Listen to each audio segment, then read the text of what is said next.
All right, Warren, earlier you talked about selling some of the Apple shares in order to build up your cash supply. And I think it's had a lot of people wondering where you see opportunities or what might be coming or market valuation. So I'll ask this question from Foster Taylor. At the 1999 annual meeting, you mentioned that if you owned all of America's 500 businesses, you would be making $334 billion while paying $10.5 trillion. You emphasized that this was not a good return on investment. Today, by my math, the S&P 500 has a market capitalization of around $44 trillion with profits of around $1.45 trillion. This is a very similar return on investment to the 1999 levels. Do you see similarities in the market today and the 1999 levels? Well, one thing's changed dramatically from 1990. I misunderstood on the 1999, but there have been times in my life that I've been awash in so many opportunities that I could have invested everything by nightfall.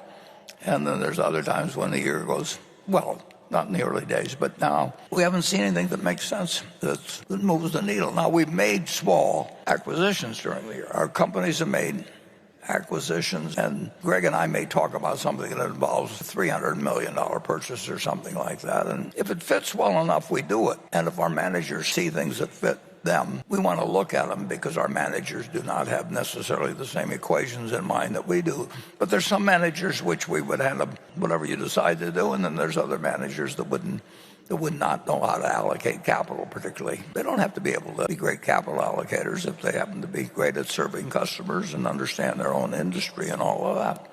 You know, they can be great managers. And a good many of them aren't capital allocators and others are. But this is not a time when the phone is going to be ringing often, but there are times, and Greg will know how to handle them as well or better than I have over time. And Charlie and I, we missed a lot of things, and what we really regretted was missing something that turned out to be very big. We never worried about missing something that we didn't understand. Why should we be able to predict the future of every business any more than we can predict wheat yields are likely to be in Illinois next year? Well, not wheat in Illinois, wheat in Kansas, but corn in Illinois. So I don't really think of whether it's similar to 1999 because I'm not that good on chronology anyway, unless something really dramatic happened at the time. I mean, I remember things from 2008 and 9 much better than I remember whether something happened in 2015 or, well, 1987 I remember because of October 19th. But I don't think that way. I just look at what I can do every day. Greg? I'm going to have to use it. Nothing to add. Okay, well, we'll go to station 2.